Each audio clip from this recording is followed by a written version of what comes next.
Ladies and gentlemen, welcome back. Take your seat. A gentle reminder for you to have your mobile phones, electronic devices on silent mode for 2 panel sessions this afternoon.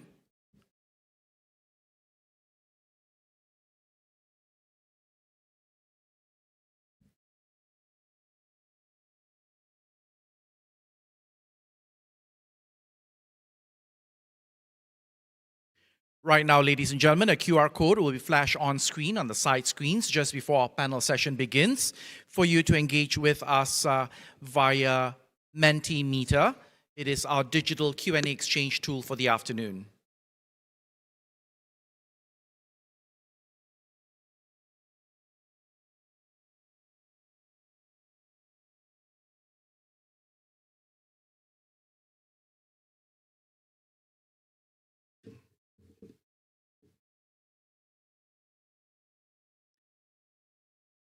Delegates, ladies, gentlemen, and our live streaming participants who are joining us virtually via the UNDP YouTube.live channel, welcome back.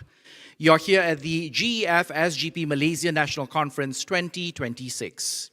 Now, the earlier part of our conference saw how SGP Malaysia operationalized integrated landscape-based approaches across the priority landscapes of the Crocker Range Reserve, the Baram region, and Klang Valley. Our next panel session continues with another conservation by exploring community adaptation-based projects that have strengthened climate resilience at the community level through locally led adaptation solutions. Here are your speakers. As the Chief Executive Officer of Global Peace Foundation Malaysia, he is dedicated to building resilience and cohesive communities.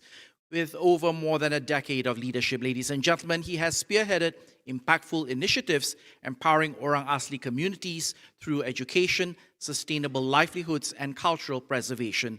We welcome Dr. Tay Soo Tai. Where are you, Dr. Tay? Served as President of Persatuan Aktivis Sahabat Alam Malaysia Kuasa from 2012 to 2024 and now serves as its secretary, helping to grow the organization into a national youth-led movement supporting conservation, climate action, and community-based initiatives. Ladies and gentlemen, Mr. Hafizuddin Nasaruddin.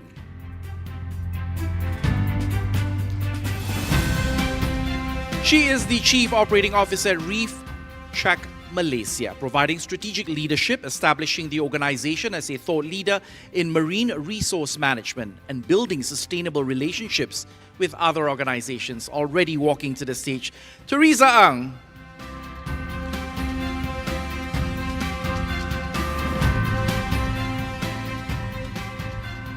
I edited the next speaker's bio with great interest. He's the founding treasurer and current president of Engineers Without Borders Malaysia. Equipped, listen to this, ladies and gentlemen, with the qualifications, degrees, and master's degrees in the fields of engineering, physics, mathematics, astronomy, aerospace structures, run the country already. He hopes to inspire and empower the next generation in building a sustainable future. Ladies and gentlemen, please welcome self-proclaimed lifelong Star Wars geek, Sanjeev Indran. May the force be with you. Now, your moderator has been the Councillor, Political and Economic Affairs at the Australian Department of Foreign Affairs and Trade, Australian High Comm Malaysia since 2025. She has worked on a range of issues including critical minerals, FTA negotiations, cyber policy, agricultural productivity, and food security. Work experience in Vietnam and China. Ladies and gentlemen, when she is not moderating panels, she competes, listen to this, in powerlifting and Thai boxing. Holding the conversation, community-based adaptation projects supported by Australian aid. Ladies and gentlemen, do not mess around with Medina Vrkić.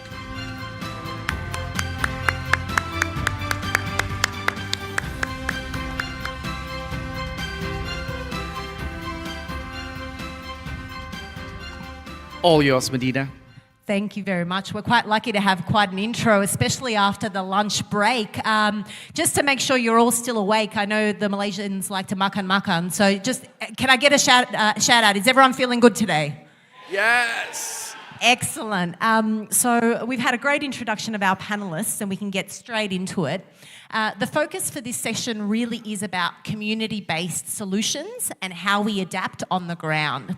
So we've got quite a diversity here, reflecting projects all across Peninsula and East Malaysia. Each of our panellists will introduce themselves and their organisations, and then we'll get straight to it. You might be wondering, why is an Australian up here, out of all people? We're really pleased through our partnership with UNDP to have been supporting the GEF program for quite some time. It goes back to 2022, so super happy to be sitting here with our Malaysian project participants. But I might leave it there and start the intros. Dr. Teh, can you kick us off? Thank you, Medina. Very good afternoon, everyone. Something I learned today, I need to make my intro more attractive next time. The Global Peace Foundation Malaysia has been working with the Orang Asli community for the past 10 years. And during the COVID pandemic, we discovered how vulnerable the Orang Asli communities are, especially in terms of food security. And the Orang Asli community that we work with are primarily the Jakun Orang Asli in Pekan, Rompin and Bera district. Traditionally, Orang Aslis are hunter-gatherers. They forage a lot of things that they eat, and medicines, herbs, as well as things that they sell for cash. But over the years, if you talk to any Orang Asli who used to hunt and gather, their livelihood has been very much affected because of deforestation, plantation, and most of the soil surrounding the villages today are degraded and exacerbated by extreme climate events like flood and drought. Farming became very, very difficult. Even rubber trees, one of the easiest plants to grow because it's not picky, it's very hardy, can be difficult to grow in some villages as well. And the COVID-19 just revealed their food insecurity, more severe malnutrition among children. So that's when we kick-started the syntropic farming. Can you move to the next slide? The syntropic agroforestry project. So a farming method that's very close to how the Orang Asli used to farm. Traditionally, they farm in a very regenerative way, very biodiverse, non-chemical, so when the Orang Asli, when we ask the Orang Asli, would you like to farm more food for yourself, and also learn how to regenerate your soil? Many of them very, very excited. Yeah. So the syntropic agroforestry helped them reconnect back to their ancestral wisdom and work on farmland within their villages to start farming food again. And part of the initiative is to create farmers-to-farmers support, which we call Jaringan Akar, inspired by the soil food web, what's underneath the soil where the roots of the trees actually support each other. The Jaringan Akar is actually a farmers networking and sharing venue. And we also ask if they would like to plant forest trees and forest fruits that they love, and many of them actually took initiative to bring in seedlings. Yeah, so as an outcome, many of them today were able to grow food and fruits for their own family, and the excess was sold. And they even have value-added products that they generate income.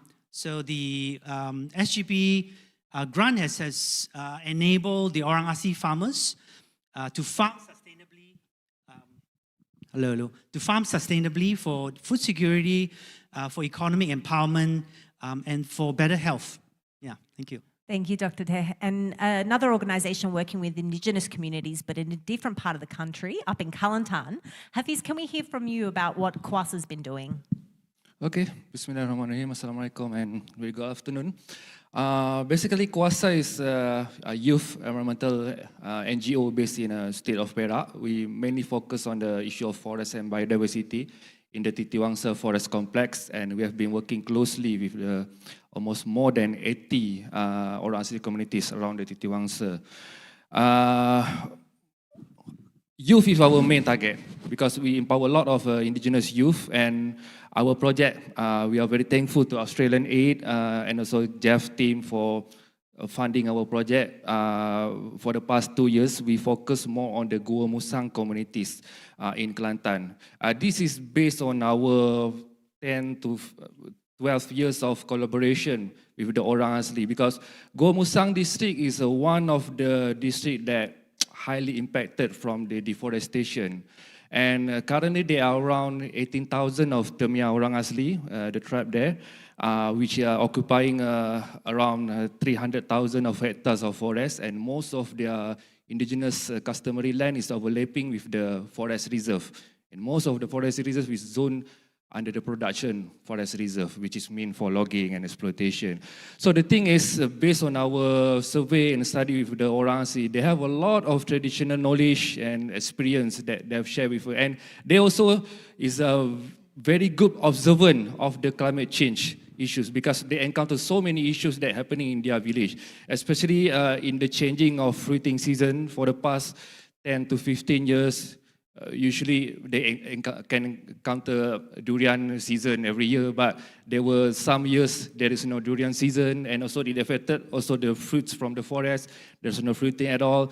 And also the most critical issues they are facing from the climate change, in addition with deforestation, is the water security, because most of the Orang Asli is taking water from the hill, from the river stream, and mostly located at the upstream of the river. But deforestation is getting near up to the mountain recently, and this is caused during the heavy raining. Their water supply is polluted from the sedimentation, and during the drought, the prolonged drought, it caused some of their water, we call it as water dam or tanda air, is getting dry. And there are a few of a village that don't have any water supply at all, and they have to travel a few kilometers to get water from the nearby river. And also this also affect their food security, especially from their farming land, because most of them is planting hill paddy. Usually they will start to plant in the beginning of August to September, because it is the beginning of the monsoon season.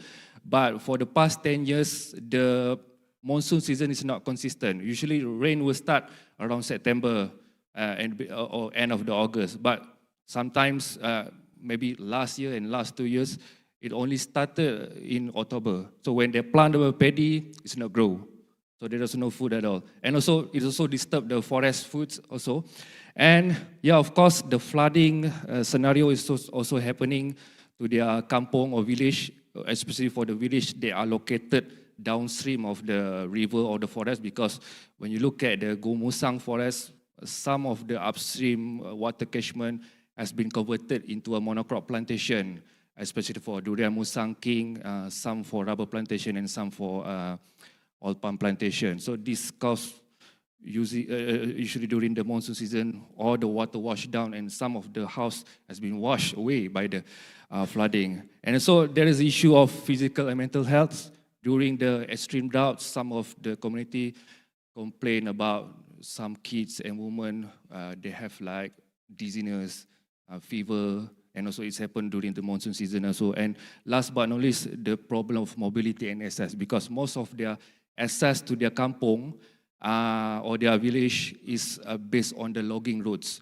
So usually after the monsoon season, heavy raining happened, some of the bridges were washed down by the, we call it as a river floods. So they have to repair themselves. So based on this study that we have conducted, actually this study is based on our 2 workshops that we have conducted with the Orang Asli. Can we go to the next slide?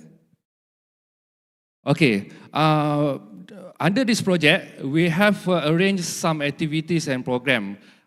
Firstly, for the foundation, we have organized 2 climate change workshops, which is on the first part. It mostly focused on the getting input from the Orang Asli themselves. what are the experience by them in regarding of the climate change impact. So most of the inputs that I mentioned to you earlier is from this workshop.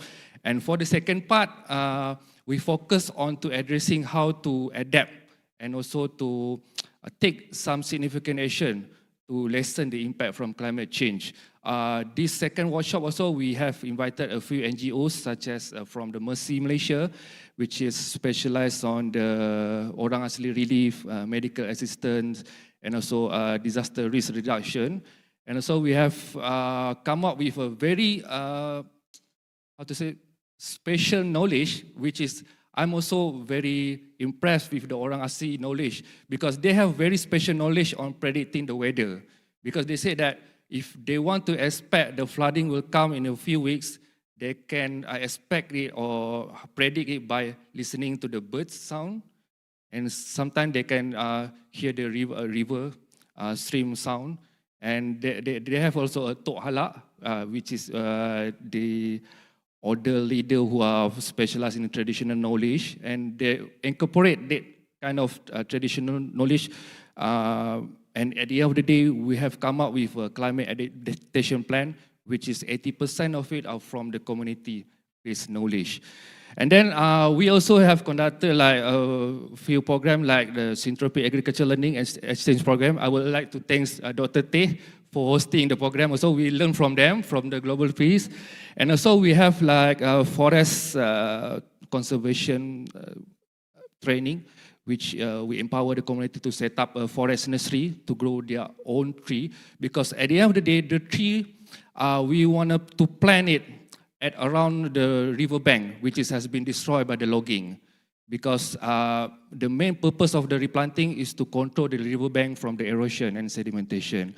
Okay, and the most important thing that I want to highlight here is that we have come up with the Climate Action Committee, which we have appointed a lot of community leaders and the sub-committee in every kampung. They have 13 different settlements, and each settlement have their own head of a climate committee. And each one of them have rules in taking some action in addressing, maybe during the flooding season, what kind of preparation they can prepare. Maybe like a logistic team, and after the flooding happened, like you see from the photos on the middle and above, they set up an engineering team, or JKR team we call it, because most of the bridge has been collapsed by the flooding, and they're asking for the JKR, the government, to come to repair the bridge, but somehow we train them to do themselves, or whatever machinery they have, maybe like chainsaw, or some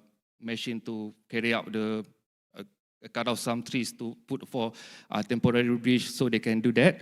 And also we have prepared some assistance like the sedia bag. Sedia bag is like a very simple bag that they have to use it whenever flooding or raining is coming.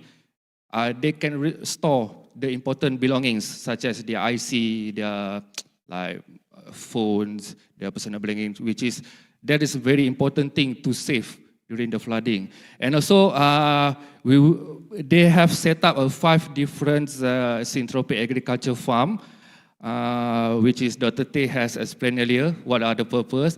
And last but not least, we also empowered the community to conduct a mapping of their water catchment. Because like I mentioned earlier, most of their forests and water catchment are under the production forest reserve. So our hope is that after we finish completing the mapping activities, we can try to lobby the state government and the forestry department to reclassify the water catchment from production forest reserve into the protection forest reserve. So this foundation that we started. And one more thing, if you see on the left on the middle, there's a evacuation hut and transit house, which they initiated from this project. Because last year, in the end of 2024, the government and we expect that there will be a heavy flood that will happen in their village. And what we did is that we bought a canvas and we give some funds to the community. They build up the temporary huts. And so most of the houses that located along the riverbank, especially the Vrkić riverbank, which is very prone to the flooding, they managed to escape from the flooding during that year. And this initiative has been reported in the local news. So that's some of it.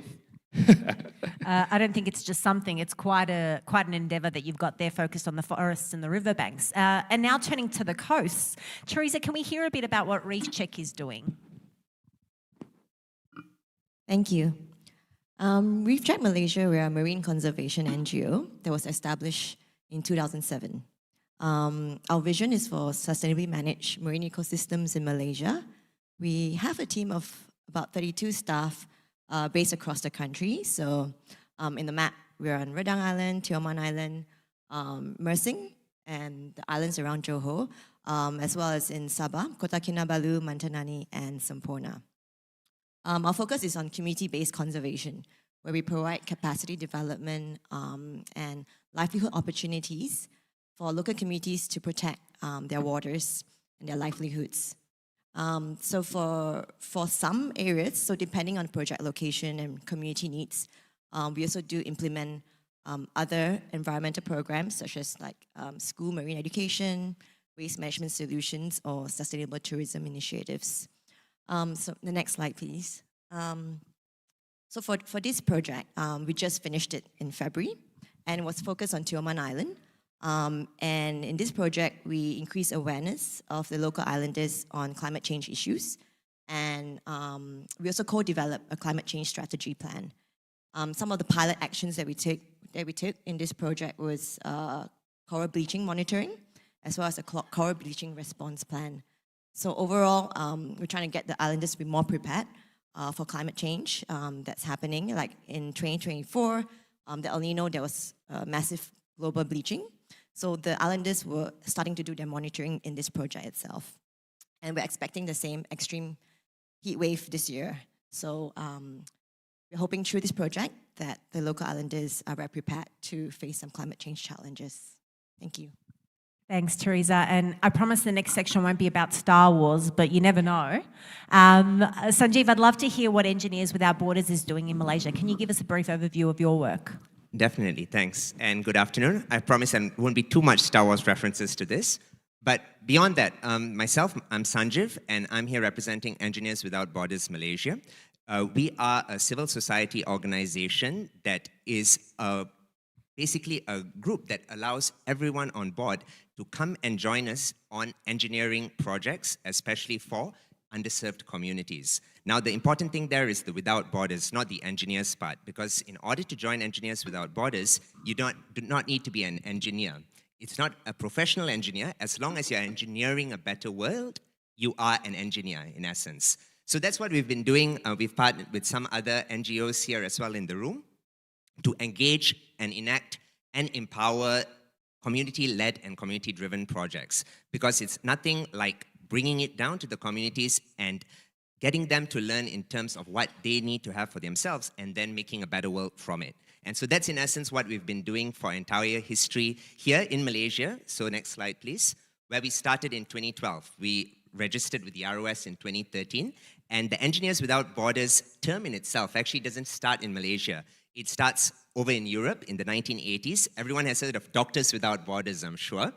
But Engineers Without Borders, just like Lawyers Without Borders, Reporters Without Borders, it's an umbrella that allows us to come together to practice that art or craft that we love. And for all of us here who are engineers and want to build a better community, that's what we do. So in essence, in Malaysia right now, we do have two branches. We have one in the Peninsula and one in East Malaysia based in Sarawak. We have 8 student chapters as well, and that's where we kind of get the next generation involved. So a lot of STEM, women in STEM, kids in STEM, and especially the indigenous people as well, to come on board to learn about science, engineering, math, and technology, and arts as well. Let's not forget STEAM. So we harness expertise from students as well as professionals, and we have projects that benefit all kinds of underserved communities. So it's not just about the Orang Asli, Orang Asal, or indigenous peoples, but also inner city people who actually need this help. So, but for these projects especially, we didn't get the grant for one. So thank you so much again to Australian Aid as well as GEF. We had a grant that was able to help 2 communities in Sarawak. And one of them, next slide please, would be in Longkahu. So this is the Baram region of Sarawak. It's outside of Miri. In order to get to this place, it's also a logistical challenge. It's like 7 to 8 hours to get to the village in itself. It's a small community, no doubt. It's 15 houses, but about 46 or so community members who live there. And they are still in a bit of a barter system as well in terms of getting the food and the produce that they need. Now, what they are facing and the challenges that they have, if you imagine Malaysia having so much of water as we know, but they are facing water scarcity, which is what you've also brought up, I believe, you know? So a lot of these villages and communities that we have, they have an issue with water. They need some kind of solutions as well in order for water to get to them. So Engineers Without Borders, what we try to do then is to bring water either by pump-driven water solutions or even gravity-fed water solutions. Or right now, we've also in the last 3 to 4 years focused on rainwater harvesting solutions as well. Because we feel that's all the technologies that we need. They need to come together in order to make a difference. And so in Longkahu, what we have decided to build with the community in itself is a system that not only utilizes a gravity feed system, but beyond that, also a water storage system that can double as a rainwater harvesting system. So I know all these are words and very engineering-related terms, but they're actually quite easy when you're on the ground to see what it does. It's a river. It is dammed up with a reservoir. You have a pipeline, and then you have water storage tanks that then go to the community and houses themselves. So that's what we've managed to help build for Longkahu. It's helped to improve their community livelihoods, better sanitation, better water sources, and reduce the health risks as well. Beyond that, next slide please. This is just some of the pictures that we have from our recent trips there. And the next village that we've helped is Kampung Sting. So in Kampung Sting, this is a Bidayo community that is based about a couple hours out of Ulu Padawan, Sarawak. So I said, not many Star Wars references. This place is actually called Ulu Padawan, right? And this area actually, in the same way, they are actually built, the village in itself is actually near a dam. But they do not have access to clean water near their village. And so we went in to help build a new pipeline because their original pre-existing pipeline comes from the 1980s when that village was actually where the dam is right now. So they were in essence forced to evict it from their village to build the dam. And once the dam was built, they didn't get water from that dam. They had to find water in the highlands. But now that highlands is also because of drought, because of climate change, it's harder to get to those water sources. So we needed to find another water source. And we helped deliver the same gravity feed pipeline solution, as well as supplemented by rainwater harvesting systems. Next slide. So yeah, so this is it. And that picture especially is really near and dear to my heart, that big picture over there. It's just you look at the ingenuity of the indigenous community themselves. Who needs us as engineers? We need to learn from them as their own individual engineering systems in order to bring the pipelines to the places they need to be. So that's about it. Thank you, Sanjeev. And I do want to get to the point of how you contribute to affordable solutions in some of these rural communities, but I wanted to turn to Dr. Teh. You've been working in this space for a long time. Whether it's climate adaptive solutions or other community-based projects, a big thing is local ownership and local leadership. From your experience, can you share with us any key lessons there? Sure. So in my decade of working with the Orang Asli community, the early years, we were doing more of infrastructure project. And those are very straightforward, very technical, and you just need the community to work with you in a spirit of gotong royong to set up certain infrastructure. But when it comes to farming and tackling climate change, it gets more complicated. I have heard people who work with the Orang Asli community who's given them seedlings and seeds, and then when they go back there, nothing grew, and you know, people became skeptical whether any farming project would work with the Orang Asli community. So when we got started, we know it's going to be very challenging because this is not just about knowing how to plant. There's a lot of different factors. There is the weather factor, the pests, wildlife. There is the farmer's psychology that we have to deal with. and so on and so forth. So for us, this is by far the most challenging project to work on. But throughout the years, this is what we learned. So cultivating the sense of ownership and leadership over an initiative like regenerative farming, it's like planting trees itself. It's like growing a forest itself. When you start, you plant a seed, the sapling is weak, is fragile, and it's the same with the farmers that we work with. When their farms are also fragile, their motivation can be also very fragile. So that's a time where we need to put in a lot of time, hand-holding, spending a lot of time with them, supporting them with tools, seedlings, a lot of mentoring, in the process. Then the farmers started to get the skills, and then it's the grow phase. And during growth phase, they need a lot of the trees need a lot of nutrients, and the farmers needs a lot of training. So it's continuous training. Every few months, we would gather the farmers for continuous capacity building, and you would see the farmers start growing their confidence. Farmers starting to see the durian trees that are stunted, used to be stunted, are now growing. The sandy soil that they have started to become lush, and the farm is thriving. And they start to believe in it. They build conviction in it. And that's also the time where we bring the farmers around to talk to each other and share with each other. Some farmers will talk about how they save money. Whenever it's time for lunch or dinner, they just walk into the farm and they harvest some vegetables and they cook. Some farmers will talk about how healthy it is compared to buying vegetables in a market that has a lot of chemicals. So the level of ownership started to grow. And then as the time goes, those farmers who see their farm growing, it's like a more matured forest, they become advocate. They started talking to other farmers.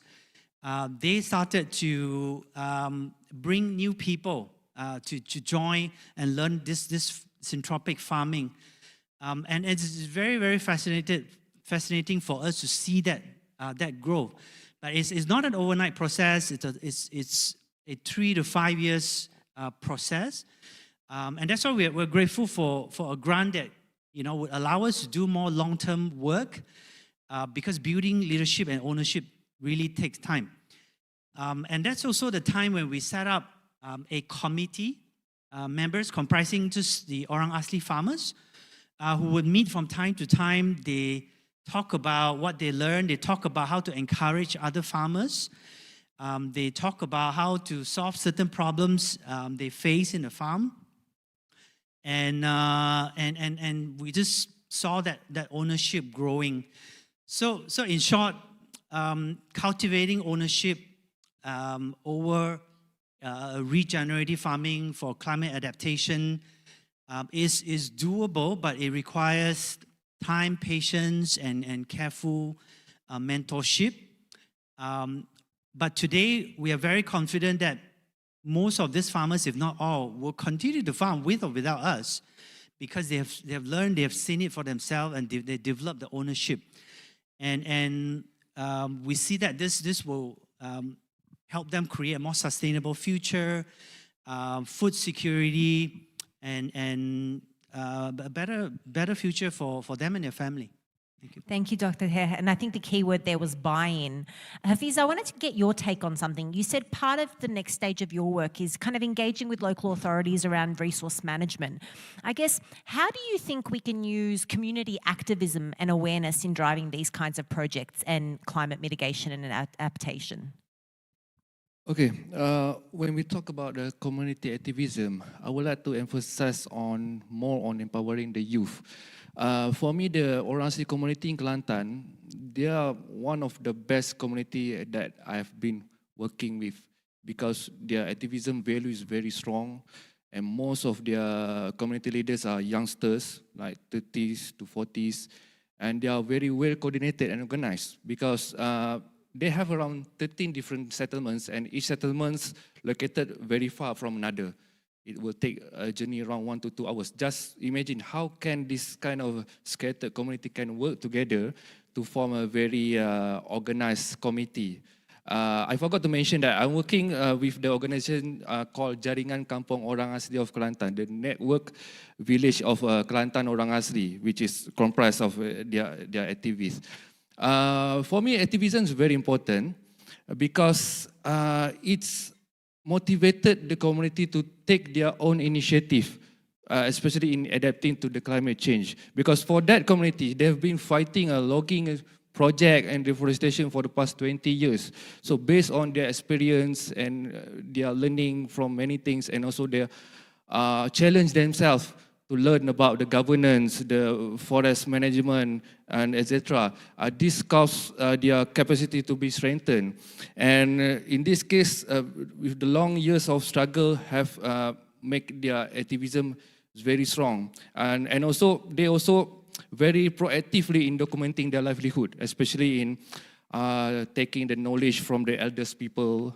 They note it inside the book, they produce a documentation, they're mapping their own territories and also their resources, important sites, everything. And most of the work's being conducted by young people. So at the same time you do the documentation, at the same time you become a community scientist or learner.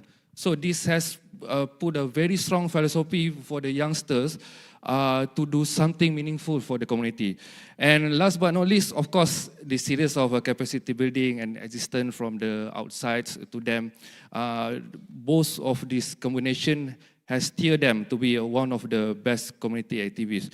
And when I mentioned earlier, when we talk about the climate adaptation, I mentioned about 80% of the inputs for our community climate adaptation plan are from the community themselves. So they show how significant it is. And we hope that the other orang asli maybe in that entire peninsula or Borneo can take a good example for this. Because most of the community orang asli, they have 18,000 of people. 3,000 of them were active in the, in the fighting the deforestation and joined this cause. And I think, yeah, that's one of the things that very important in order to, encourage the other communities to involve in this kind of cause. Thanks, Hafiz. You touch on something, and I'm going to give the difficult question to Teresa next. There's always this rub, I guess, between conservation efforts, ensuring, I guess, our long-term sustainability with the real reality of people's livelihoods. You know, people need to be able to buy food, pay for their lives, fund their families. Teresa, in the conservation space, when it comes to marine and coral resources, how have you kind of observed this balance between livelihoods and conservation efforts? Yeah. So I guess from the Marine's perspective, for most of the island communities or coastal communities in Malaysia, their main source of livelihood is actually either tourism or fishing, right? So the main source is from a good environment or like a protected environment or a healthy, thriving marine environment. So it's definitely very highly linked together. So we feel that, you know, even when we do restoration work for mangroves and coral reefs, the local communities do understand that these are the nursery grounds and habitats for fish, right? So it's actually improved their food security when we're doing conservation. Sometimes I think that it is the foresight to see that, you know, actions that's done today will actually have an impact in the future. So maybe I can give like an example. So one of the communities that we work with in Mantanani Island, recently they have been experiencing terrible coastal erosion. So all the beachfront homes, they've lost the whole row of them. So they all have to move further inland on Mantanani Island. And one of the factors that caused this was many years ago, Mantanani Island was actually quite famous for having issues of fish bombing. So when fish bombing happens, you lose most of the coral reefs around the area. So there's no protection from wave impact. And that, you know, ends up, having coastal erosion many, many years down the road. So sometimes I think that involves, I guess, building awareness among coastal communities as well as general public, that even though if we do a conservation action now, that you may not see the results the next day or tomorrow, but the impact it's really felt in the future. Thanks, Teresa. I think we kind of touched on this in Sanjeev's earlier remarks, but I'm looking at questions that we're getting from the audience on the Mentimeter, so I might combine these for you. One of them, I guess, is, engineering solutions, you said, don't have to be complicated. They can be simple. I guess, how do you work with the communities to make sure that the designs or the implementation is affordable for rural communities? And connecting to the question I've got out of the audience, how do you help them maintain these systems? So if you're installing solar systems, what happens, when you come delivered and then leave? Exactly. No, and great question as well from the floor. So to link those two ideas together, right, it's difficult, it's a challenge for sure, but what we try to do, and I'm sure a lot of the other NGOs as well, is to emphasize this part of things. So even though this is a motto for Engineers Without Borders, but I think it's applicable to all, which is simple, sustainable solutions. And the emphasis again on the simple part of things, right? Because the more complex that we make these systems, then the more effort that we need to go into maintaining them. And on top of that, costs for these items would go up as well. So for what we try to do in terms of our projects is that the first most important thing would be, again, stakeholder and community engagement, where we get the solutions that we feel that we need, not from ourselves, but from the communities that we are helping in itself. So we go down to them, have that meeting that we've all done, together with the Orang Asli communities or their AJK, speak with them, find out exactly what they need for their solution. And what we usually find, it's, I believe there's a term for this, it's something like a double sight vision that we should have, where it's not just, a Western solution or an advanced solution that comes in, but to also take from what the Orang Asli or the Orang Asal and the indigenous communities know for themselves too. Because they're the ones that know, again, that can read the wind, that can, see in terms of what is going to be the change. They know where a landslide might happen. And so then when we design certain things, we would make sure that we would follow that plan as well. And where possible, source the different kinds of things that we need to build, say, for example, our pipes, our harvesting tanks, from either the local community itself or places near the community. Because when you take it from somewhere further away, logistics gets so much more difficult and costs also go very, very high. So that's, I think, the first part about affordability. Then when it comes to maintenance, because that's the other part, it's just like a car, right? When you buy a car, the maintenance is the one that kills you down the line, right? And that's another big issue that we have also, especially for a lot of, NGOs or CSOs that might go into a village or community, and then it's just about coming in, delivering, and then not seeing them again. So what we try to do in terms of our project, so we don't help so many villages because, again, of our capacity, but with that limited capacity, we make sure that we actually adopt the village in a sense, that we continue going back to the village, to the community, and delivering these solutions, because by doing that, we then build that trust. We foster that engagement, and then we do the knowledge transfer as well, where the learnings that we know in terms of how to maintain or sustain a system is then transferred to the local community. They have that buy-in, and when they have that buy-in, they then take ownership of it and actually run and maintain the systems themselves. And obviously, when there's a massive issue, a massive break, that's when they reach out to us, and then we do our part as well to engage our network and our funders to be able to help them in the future. Thanks, Sanjeev. We're getting a few questions. There's two that are similar, and I might direct them to Dr. Teh and Teresa. They're both about monitoring success, so monitoring the success of yields. And Teresa, you are the Chief Operating Officer, so I think it's about kind of how do we manage reporting. So I guess, can I get both of your quick takes on that? And I think it connects to something bigger. 3 of the 4 projects are completed, and Engineers Without Borders is wrapping up. So I think, what do we do after implementation, after maintenance? How do we monitor and evaluate? If I can get your quick take, Dr. Teh, and then Teresa. So for us, one of our strategies is we stay close to the community. That's why we set up a field office in this small town called Bandar Muazzam Shah, because the communities that we work with are surrounding that district. And so distance is very important. If we have to travel very far, we may not be able to monitor as more closely. So my team typically visit the farm. At the beginning, it was probably a weekly thing, and then it becomes once a month until the farmers get really good at it.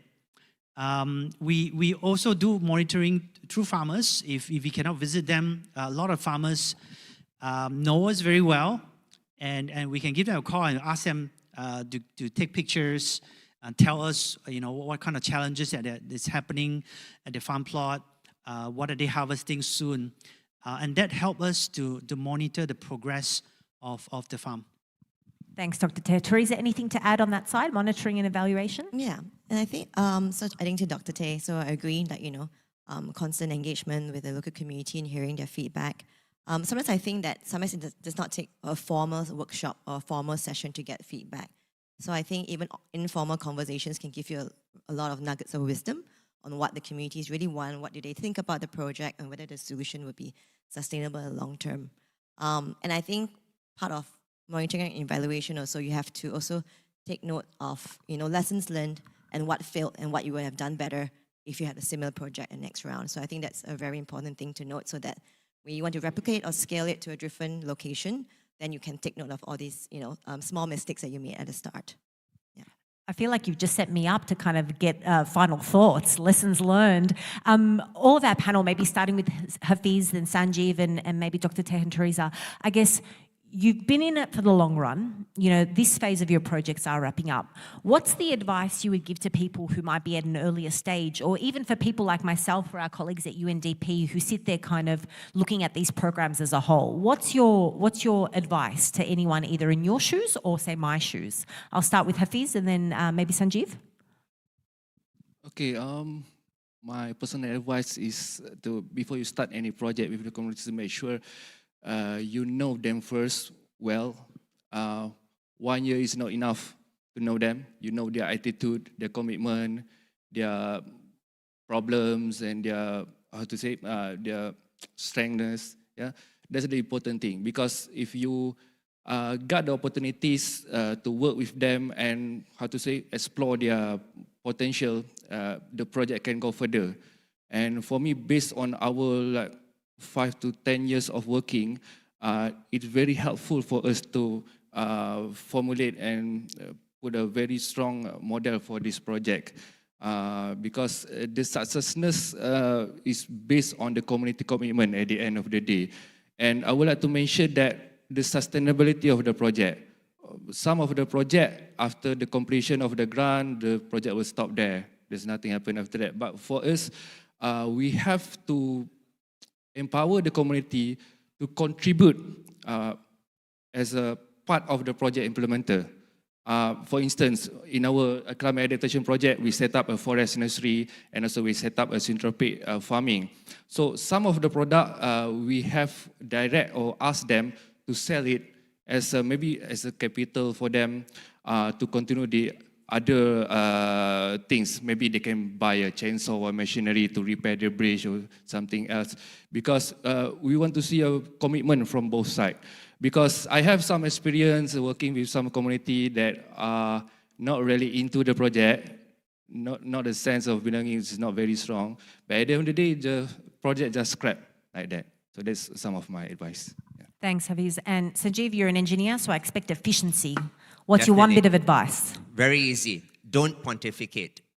What that means basically is don't go into these communities thinking that you know everything. Actually, you learn so much that you don't know from them. And it's those solutions that are the more important ones, because those are the ones that they are going to adapt and use for themselves. So succinct. Teresa, Dr. Teh, anything you want to add? I think we're very similar. Work with the right community or the right people. For us, farming requires a lot of commitment. So before we even jump into it, we want to make sure we are working with people who are serious about it. Results come when we put 100% of us in it. At the same time, the farmers also put 100% into it. So I think that's very important. Teresa? Just one final sentence. I think, all of us here are doing good work, and I think there's no time like now to if you got a good idea, start working on it. Apply for grants, work with our funders here, because I think if we don't start now, then we don't see the impact in the future. Well, I'm sure that's a lot of food for thought for our audience, especially sharing some of those perspectives that cover all of Peninsular Malaysia and Borneo. But I guess if I can leave the audience with one final thought, summarising that, it's, listen to the folks on the ground. Tapping into that local knowledge, whether that's Indigenous knowledge or local solutions, is the way to go. Take it, don't pontificate. Action is stronger than words, and I think Hafiz mentioned this. Work with each other is a good answer. So I think from the side of the bureaucrats who help support this work, it's great to hear from you. But it really does go down to what matters, which is what's going on the ground. So thank you for sharing your insights. I'm sure the audience has lots of questions. If you've got others via the Mentimeter, please send them through, and we'll make sure that you get those answers. But thank you again all for joining us, and I'm sure this is the start of a very long conversation. Ladies and gentlemen, can we give Medina Hyderovich a nice warm round of applause for holding the conversation for his community-based adaptation projects supported by Australian Aid. I'm going to get the speakers together with Medina to stand, perhaps in the center of the stage for a group photo. Ladies and gentlemen, Sanjeev Indran, Theresa Ng, Hafiz Nasaruddin, Dr. Tay Sutai. Let's give our panelist speakers a nice warm round of applause. And I've been told any questions you have with regards to Australian aid or the topics of community-based adaptation projects, Medina will be powerlifting at the gym at 6 p.m. today. So meet her there, okay?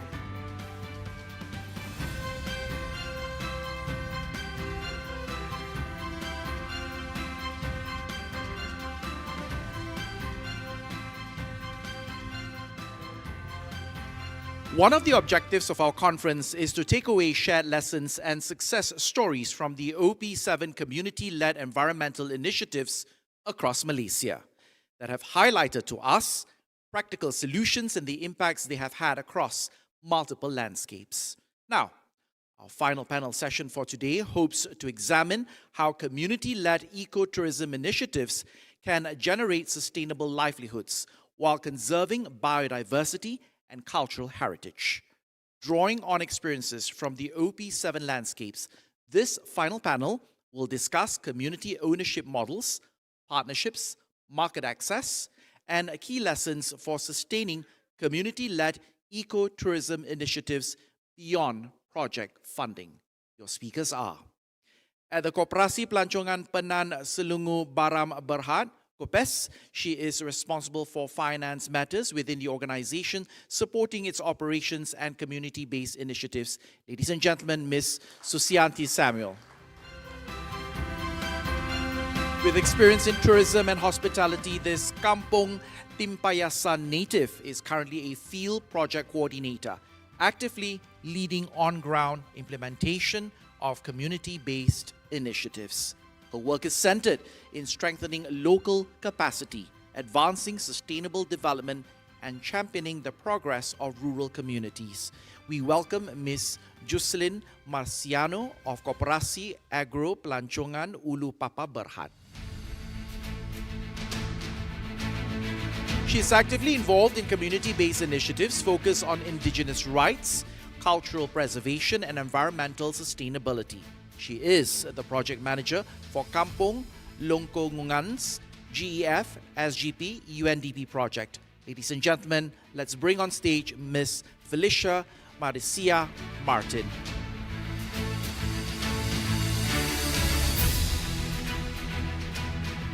As the project manager at Community Kampung Kuyungon, he leads the integrated rural initiatives in sustainable agriculture and community development with expertise in strategic planning, practical implementations, and sustainability.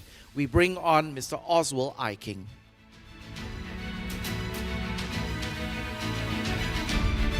Your moderator. As the founder and director of Paradesa Borneo, he offers 28 years of hands-on experience in hospitality and travel.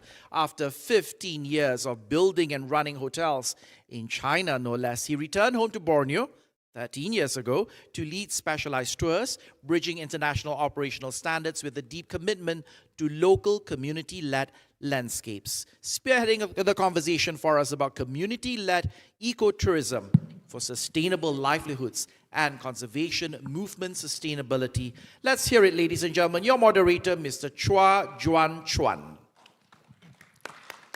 Thank you, Adrian, for the introduction. Good afternoon, everybody.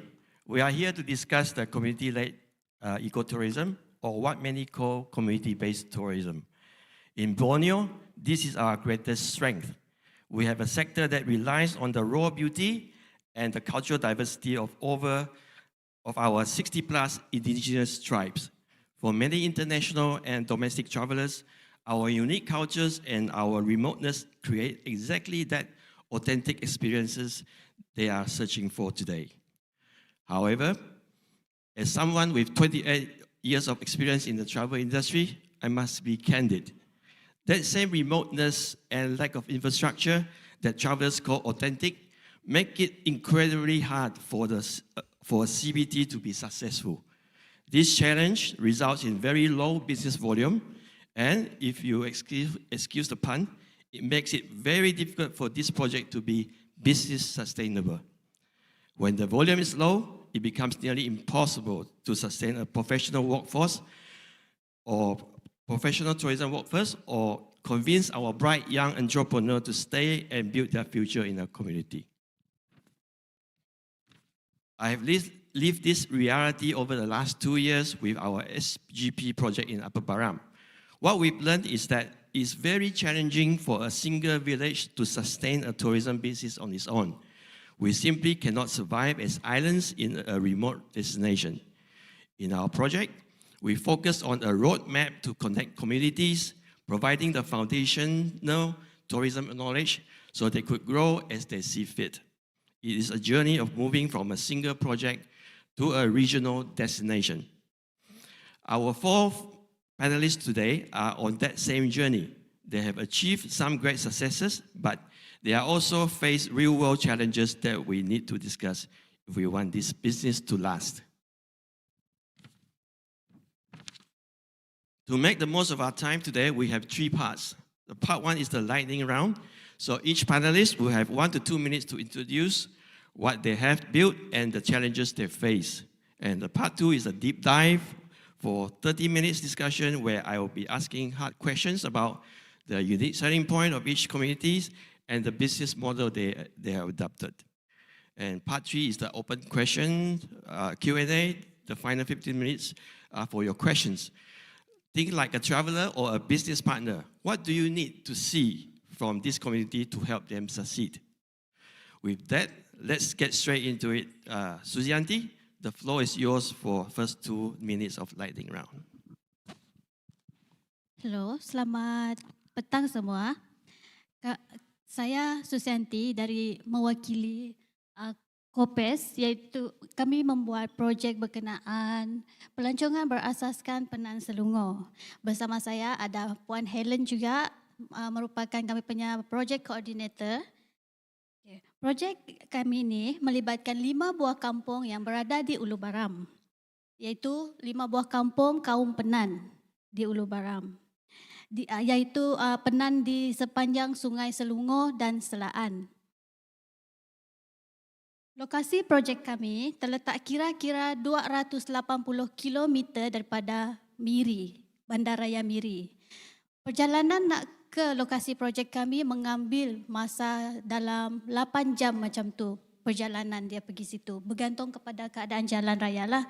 Kalau hujan, mungkin boleh mengambil masa dalam 10 jam.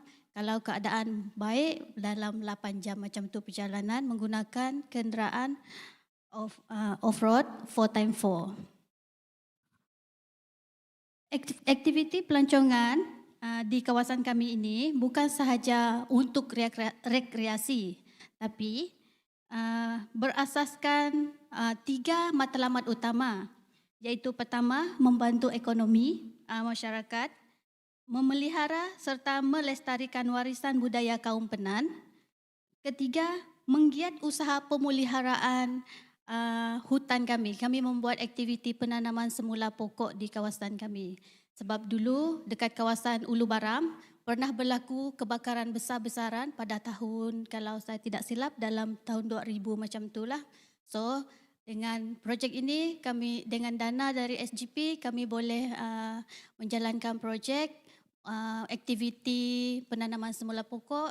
Dalam masa yang sama, kami membuat ecotourism juga. Walau macam mana pun,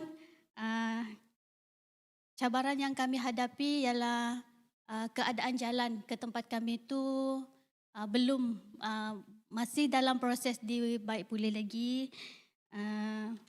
Keadaan jalan pedalaman yang sangat mencabarlah. Itu adalah salah satu kami punya cabaran. Thank you. Okay, thank you, Sujanti.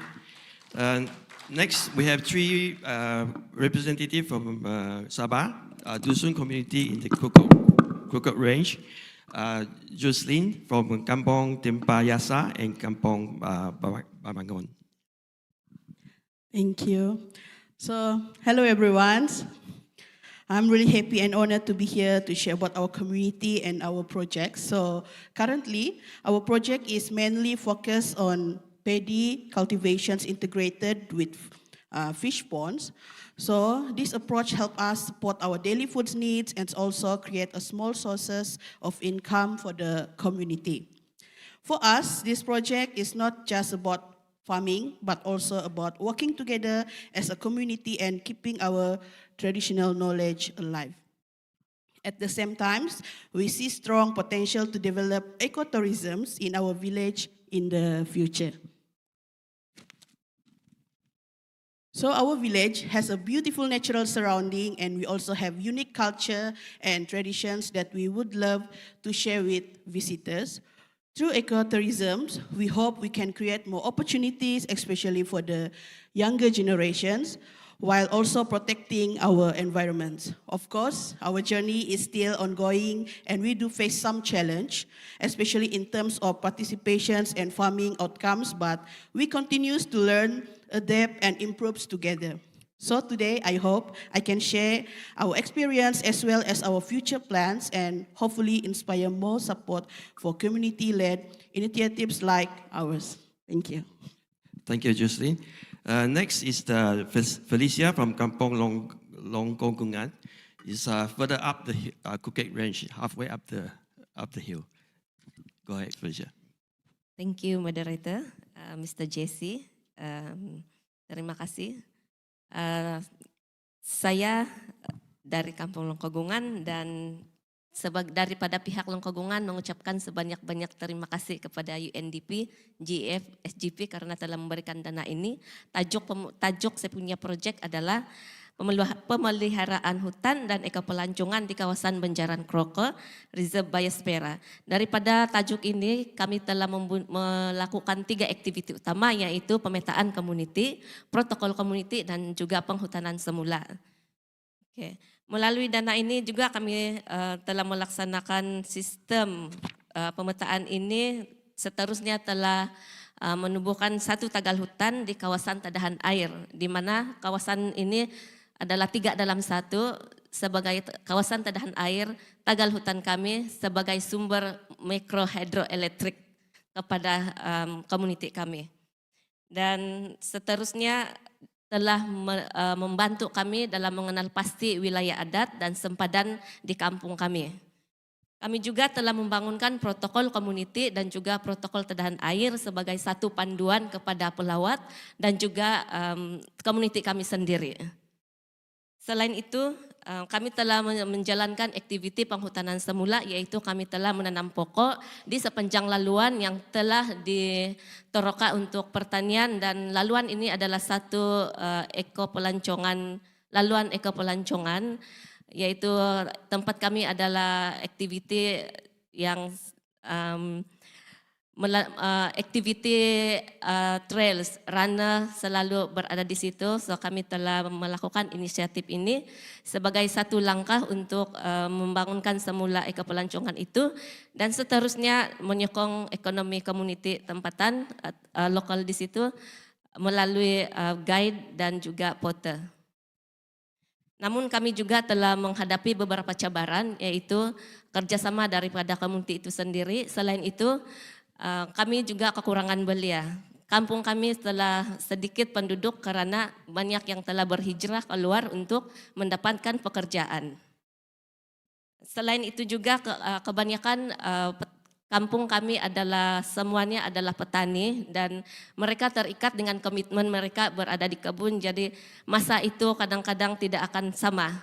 So itu yang mengekang aktiviti ini berjalan, karena jika mereka tidak berada di kebun, apa yang mereka mau makan nanti?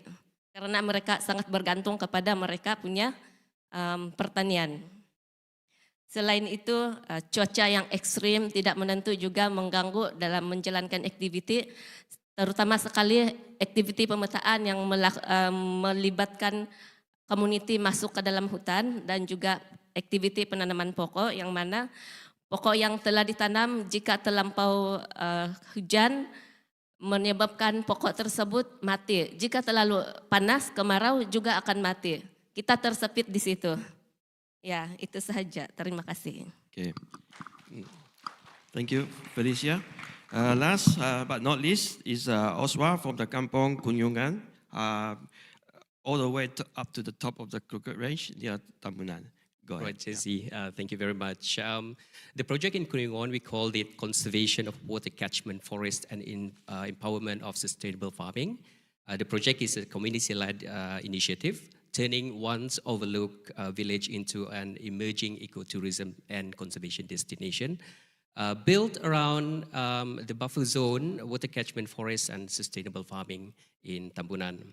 The challenge is clear in Kuyungon, JC, with long list of limitation, living in an important and sensitive 3,775 hectares of water catchment jungle. And another challenge is from early interest to a structured, reliable system where tourism is consistent, market linked, and capable of creating a great impact, a lasting and sustainable livelihood faced by the community. Thank you. Okay, thank you. Thank you all our four panelists for the introduction. Let's start our deep dive session. Suzianti, managing 5 Penang villages under one cooperative is a massive achievement in coordination. From an industry perspective, we often see that private entrepreneurs are very hungry for sales. In your experience, how does the cooperative model stay competitive and fast enough to keep up with the demands of the modern tourism industry? Thank you. Terima kasih. Model koperasi sebenarnya mempunyai kelebihan tersendiri dalam kekal berdaya saing. Pertama, kekuatan utama kami adalah kerjasama antara komuniti. Setiap kampung menyumbangkan kepakaran dan sumber tarikan pelancong yang berbeza. Jadi, kami boleh menawarkan pengalaman pelancongan yang pelbagai dan autentik. Kedua, walaupun keputusan dalam koperasi melibatkan ramai pihak, kami memperkemaskan proses dengan struktur pengurusan yang jelas dan penggunaan teknologi seperti promosi menggunakan WhatsApp, Facebook dan Instagram. Ini membantu kami dengan lebih pantas terhadap permintaan pasaran. Selain itu, kami sentiasa memberi tumpuan kepada kualiti perkhidmatan dan kelestarian yang semakin penting dalam pelancongan moden. Dengan sokongan bersama dan perkongsian keuntungan yang adil dengan menjalankan penggiliran, semua ahli lebih komited untuk menjaga standard dan inovasi. Akhir sekali, kami juga terbuka untuk bekerjasama dengan pihak luar seperti agensi pelancongan dan sektor swasta seperti Adventure Alternatif Borneo supaya dapat menggabungkan kelebihan koperasi dengan kecekapan pasaran. Secara keseluruhannya, koperasi bukan sahaja mampu bersaing, koperasi bukan sahaja mampu bersaing, tetapi juga menawarkan nilai unik. Orang asal for orang asal, community volunteer, penan youth bangkit untuk bangsa sendiri. Thank you. Okay. Thank you, Sushanti. It's great to hear that there's a combination of cooperative and also individual promoting and managing their own tour. Penan community brand culture is actually one of the biggest selling point in Borneo, being a nomad culture. So I'm hoping all the best to your community and your tourism project. Next would be Jocelyn. Your project in Ulu Papa is 2 hours from KK, which is a great advantage. But there are many villages even closer to the city. What is the one unique selling point or must-see experience in Ulu Papa that makes it worth it for visitors to drive past the other villages just to reach you? Okay, thank you for the question. Okay, so one of our biggest strengths is that our village is still rich in natural resources and continue to preserve our traditional practice. So unlike many places, we are not only showcasing culture, but we are still living it every day. Our traditions are passed down from generation to generations, and our community still depends on the forests, rivers, and traditional knowledge for our livelihood. Based on my experience, mostly tourists from Peninsular Malaysia especially come to Sabah mainly to see the Mount Kinabalu, which is something we are very proud. But, there are buts.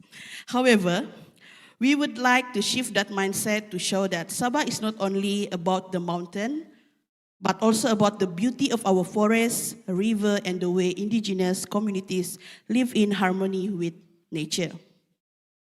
In our village, visitors can experience real daily life, from rice farming and fish ponds to traditional foods and local products. This makes our village a meaningful destination because it's often not just a visit, but a deeper connections to nature, cultures, and community. Thank you. Okay, thank you, Jocelyn. It's good to know that your experience in combining with organic farming is great for your community. Great potential for education, tourism, and all that too. Yeah. Okay. The third question goes to Felicia. An 8-kilometer track at Kampong Longkonggungan is a beautiful challenge, but it can be exhausting for guests. You develop protocols and a map for the village. How are you using those protocols to tell a better story so that by the time that a guest finishes their 4 hours trek, they feel the rules actually make their experience more authentic and special? Yeah, thank you, Mr. Jesse. Okay, ada 4 key point keunikan protokol ini dan juga pemetaannya. 1, pelawat dapat memahami dan menghormati adat budaya kami di sana. Kami mahu mereka masuk sana bukannya ikut budaya mereka. Mereka masuk sana ikut budaya ikut tempat kami.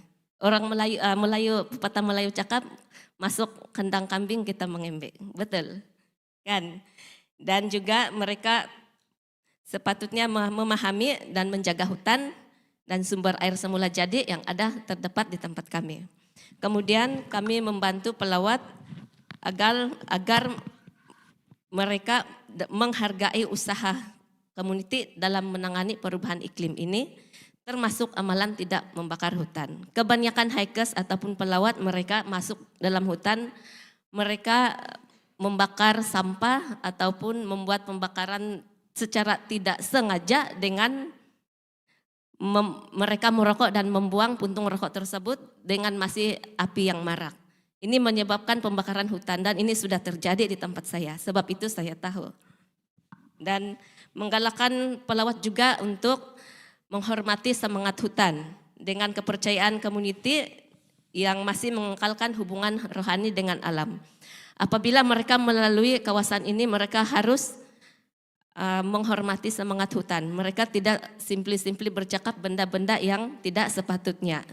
Karena spirit di dalam hutan itu sudah menjaga hutan dan jika mereka menghormati hutan itu apabila melalui dan mereka juga kami percaya mereka semangat itu juga akan menjaga pelawat dan juga kami sendiri di situ. Dan juga selain daripada itu, apabila protokol yang telah kami bangunkan ini dihormati, kami rasa sangat dihargai karena bukan senang untuk membangunkan protokol ini. Bukan semua community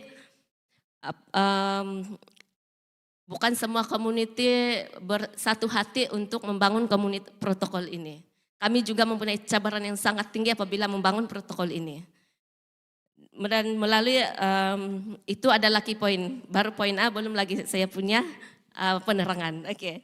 Melalui pelaksanaan protokol ini, pengalaman trekking itu bukan sahaja sekadar aktiviti fisikal, tetapi melalui pembelajaran bersama di dalam hutan. Dan sepanjang laluan itu, pelawat juga dapat didedahkan dengan amalan community dalam memelihara hutan serta sumber semula jadi. Macam mana hutan dan sungai itu merupakan kami punya sumber makanan dan sumber kehidupan kami di sana. Jika tiada hutan, kami pun tidak hidup. Begitulah sebaliknya, karena hutan dan sungai itu adalah kami punya kehidupan. Dan protokol juga ini telah meningkatkan kesadaran tentang pelawat, tentang usaha yang telah community lakukan dalam menangani isu iklim.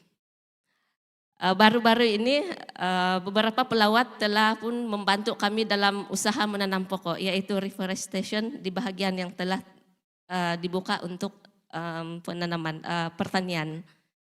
Dan saya rasa mereka sudah paham apa yang telah kami lakukan dalam pembangunan protokol inilah. Dan juga protokol ini bukan juga sebagai garis panduan tetapi menjadi satu cerita hidup sepanjang perjalanan itu. Dan mereka telah memahami konteks kehidupan komuniti kami di situ. Sepanjang perjalanan sejauh 8 km itu, jangan ingat 8 km itu dekat sahaja kalau di dalam hutan. Jangan ingat 4 jam kau sudah sampai di kampung Longkogungan. Karena ini pengalaman kami sebagai komuniti di sana. Pelawat itu cakap, saya boleh pulang balik dengan 8 km ini. Tetapi di dalam hutan bukan tanah rata. Dalam hutan ada lurah, ada naik bukit, ada yang sungai, ada lereng bukit. Jadi di situ 8 km bukan lagi. Dia sudah menjadi berpuluh kilometer. Mereka telah bermalam di dalam hutan dengan pada mulanya mereka kata kami boleh pulang balik. Kamu begini memang kamu tidak akan dapat pulang balik. Dan ya bukan untuk menakutkan tetapi sebenarnya usaha ini adalah satu yang unik telah kami bangunkan apabila semakin ramai pelawat yang datang di tempat kami dan apabila kami menceritakan sejarah kampung, kenapa protokol ini dibangunkan dan kenapa ia penting, yaitu alam menjaga kamu dan kamu perlu jaga alam dan mereka seronok sebab mereka telah mendapat pengalaman yang tidak dapat di tempat lain dia kata macam tu. Kami juga telah buat ice breaking di mana buat unggun api di situ kami bercerita dan apabila mereka tahu bahwa kami mempertahankan tempat kami melalui protokol itu dan mereka sangat respect dan mereka kata akan membawa lagi kembali kawan-kawan dan juga mereka mahu datang balik. Ya. Itu sahaja. Terima kasih. Okay, thank you, Felicia. Good to hear that respecting community protocol while tracking with a local host, is a great way to enjoy nature while experiencing the real authentic Dusun culture. Yeah. So, Aswa, you have been hitting over 600 guests already. That's an impressive feat for a community project at Kampung Kugungan. Gunggungon. As we look at the future, how can we turn that initial success into a steady volume of business that provides a real career path for your youth, so they see tourism as a reason to stay in their village rather than moving to KK? Right. Thank you again, JC. Hitting 600 over visitors may sound humble, but it showed that there is a real demand in Kuyungon. I must tell you that before the project, SGP project, Kuyungon does not have any tourism profile at all, almost marginalized, if I can put it that way. Moving forward, is converting that momentum into consistency and livelihoods. We are focusing on 3 keys, which I'll show you. Firstly, product consistency and packaging. We are standardizing our experiences, eco-tours, agro activities, and farm stays into clear packages with fixed pricing and schedules. This allows us to move from one-off visit to repeatable product that our tour operators can confidently sell. I must say, Kuyungon is the only village in Sabah that practice organic farming at scale. 100% of its villages involving in this project. You can see all these packages in our website.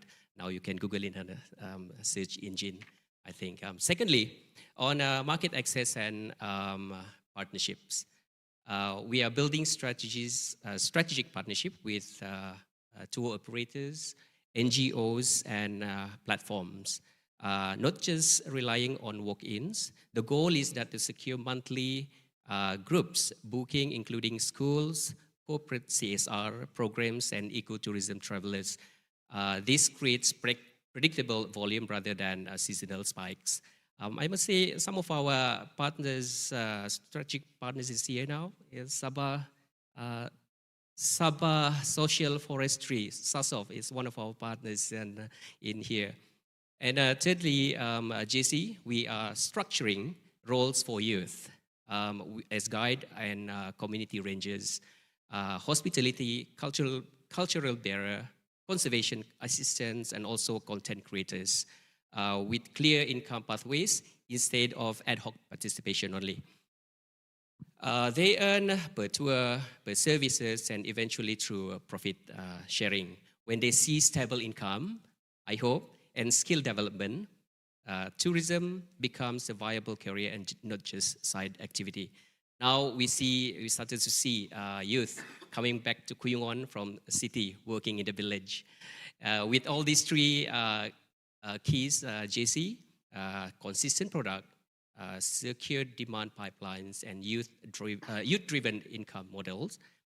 This is no longer about the visit, but about building livelihoods, strengthening ownership, and enabling a community that can sustain itself through tourism. I would like to ask the delegates here, maybe you can search Kuyungon in the search engine and connect with the community there and experience the unique offerings that we had in Kuyungon. Thank you. Thank you, JC. Wow, great. Great to hear that you have a plan forward. Good luck with your future in your community-based tourism. Currently, Kukuk Range is not as famous as Kundasan, Kuru, Sandakan. I'm glad to see all your 3 projects are taking off.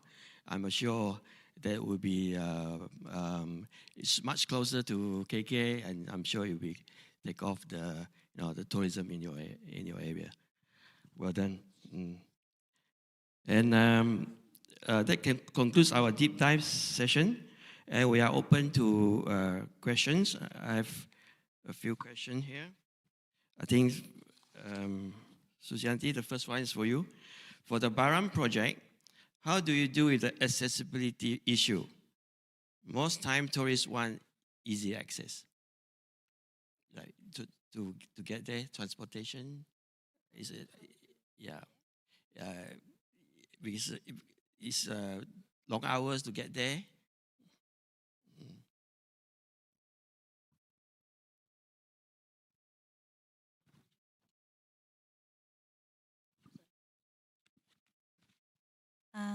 Untuk akses pergi Ulu Baram, kami ada 2 cara pergi Ulu Baram. Sama ada kita guna off-road Off-road tu dari Miri pergi Ulu Baram, dia ambil masa 8 jam. Selain pada itu, kita ada kapal terbang juga, akses kapal terbang juga. Dari Miri pergi Long Akah, tapi kena naik transport lagi, pergi Ulu Baram 2 jam.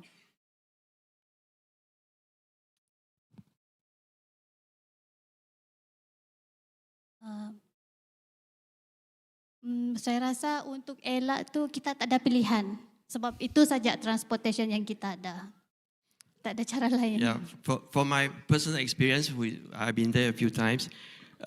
It's quite easy access by flight. Now we have Sarawak government has formed the Air Borneo, which took over the Mas Wing.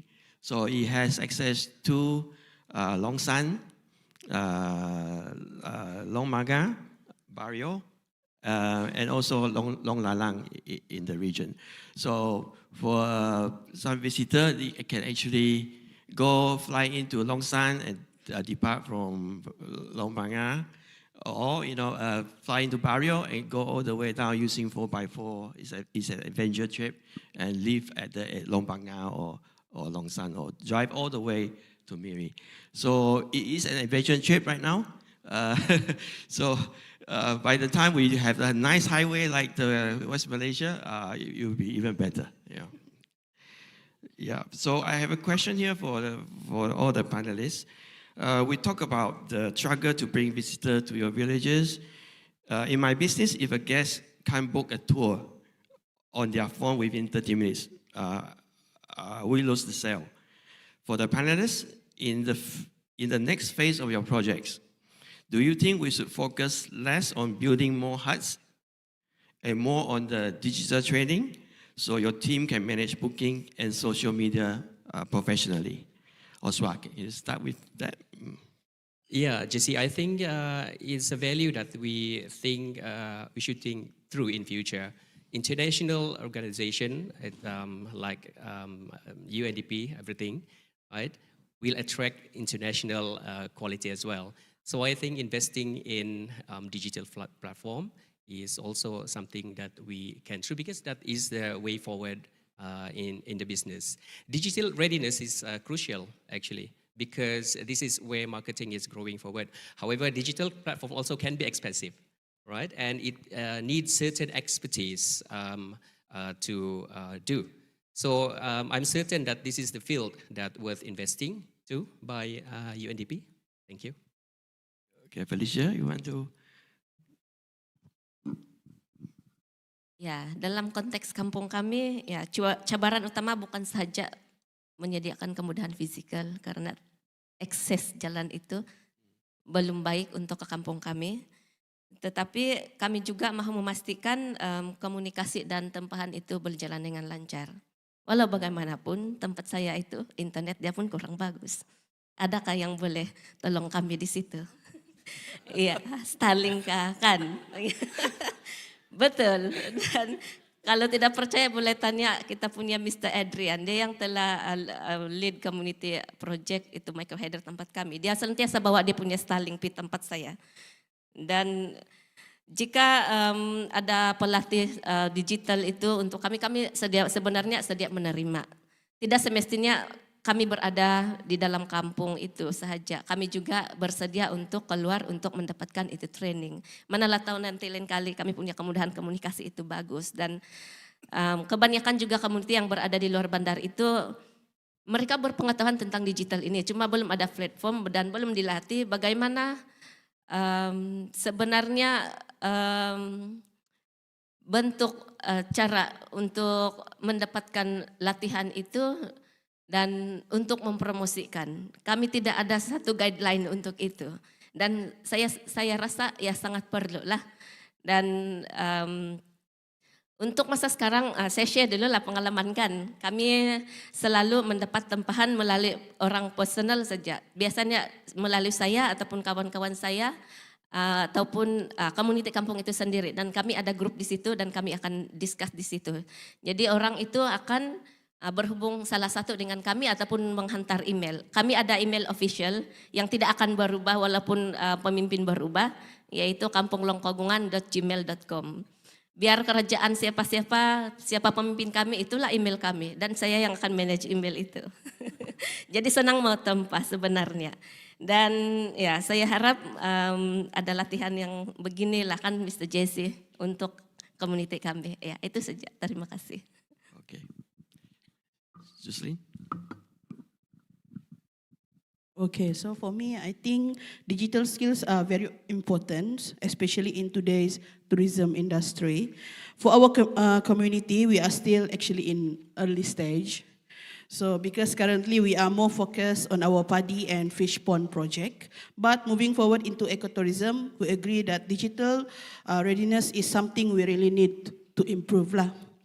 For example, being able to manage bookings, respond to visitor quickly, and promote our village through social media. So yes, besides building more homestay, we believe training in digital skills is very important so that our community can be more prepared and competitive in the future. Okay, Susianti? It's about the digital readiness. But I think you're already doing it very well. Saya rasa Susianta is based in Miri, and then even with lack of signal in the kampong, she's based in Miri to connect to all the inquiry from all over the world. Yeah. Can you explain what platform that you have right now? Yeah. Untuk kami punya Kopes, Ecotourism, sesiapa yang berminat nak pergi buat lawatan, pergi kami punya Ulu Baram, yang ingin merasa pengalaman off-road 8 jam, 10 jam, boleh direct visit kami punya Facebook dengan Instagram. Dekat situ pun kami ada kami punya number. Untuk memandangkan dekat kampung kami tak ada orang belia untuk manage kami punya pelancongan. So kami ada 2 orang yang stay di Miri, iaitu saya dan Helen, yang akan direct communicate dengan kami punya turis. So daripada situ kami akan bagi maklum kepada kami punya orang kampung lah, kami punya pegawai lapangan di sana. Itu saja. Okay, great. I think we're running out of time. We have a few more questions, but I think Go ahead and take them. mainly it's about on the marketing, positioning, what are your main product, and there's a question about, it sounds like our product here is more on the niche market, meaning not for the leisure, big bus tour. So how, maybe just to say it again, what in your location, what are the main attractions? How do you attract people to come to your place? Oswa, first, yeah. I must say, you must visit Kuyungon. We have beautiful forest, pristine forest. We have one of the cleanest river in Malaysia. And you enjoy what we offer there in terms of cultural and also the food that we offer there. It's different from what you have, and it's something that worth investing to. Thank you. Okay. Your marketing pitch? Malaysia? Saya dengan Oswald sama aja, lokasi kami bersebelahan saja. Oke, tetapi ya tempat kami itu tarikan utama dia bagi mereka yang suka aktiviti lasak, mereka suka buat LSD, long short distance, bagi runner-runner yang aktif dan juga pendaki-pendaki bukit ataupun hikers yang suka bercamping di dalam hutan. Mereka sanggup untuk membayar berapa sahaja dan mereka sanggup tidur di dalam hutan. Dan satu lagi tarikan di situ ya tanah tinggi, dia kawasan yang amat tenang, banyak bunyi-bunyian, banyak sound of nature, forest, mosiferous, dan paling mereka suka adalah activity yang berapa derajat mau 90 darjah bukit dia. Dia punya elevation lebih kurang 1.000 lebih begitulah. Dan ya mereka suka di situ karena cuaca yang sejuk, community yang peramah, dan mereka suka buat CSR juga sebab mungkin di situ kan dia sangat pemandangan yang sangat cantik, bersih dan jauh dari kesibukan bandar dan merupakan terapi minda bagi mereka. Ya, itu saja. Terima kasih. Time's up. He said time's up. Anyway, I think I'll conclude. I'll conclude with some of my final thoughts. Yeah, we have 4 very different stories today, but all point to one truth. In the tourism industry, there is no one size fits all solution. Each village must find its own specific, unique selling point and its own target market. We must be realistic. Some villages are perfect for local weekend hikers, while others are for international adventure travelers, niche travelers looking at that off the beaten path experience. Success starts with knowing exactly what your product is and exactly who your target market is for. However, even with the best USP, unique selling point, a project only becomes a business when there is a local champion to drive it. We have 4 very good examples of a local champion here. While committees and cooperatives are essential for community buy-in, we need individuals on the ground who are empowered to build partnerships, maintain facilities, maintaining trails, manage bookings, and drive the vision forward every single day. For tourism to be business sustainable, these individuals must be incentivized and motivated with that entrepreneurial drive, much like the growing private businesses we are starting to see within these villages now. And finally, as I mentioned at the start, we simply cannot survive as islands. To solve the problem of low volume in the niche market, we must look towards a regional destination marketing strategy. This requires active buy-in from the tourism boards, from the tourism agencies, the media, tourism industrial players. Let's turn this incredible conservation story into a unified Borneo destination that the world can easily find, book, and experience. Thank you to our panelists for their passion, courage, and their hard work.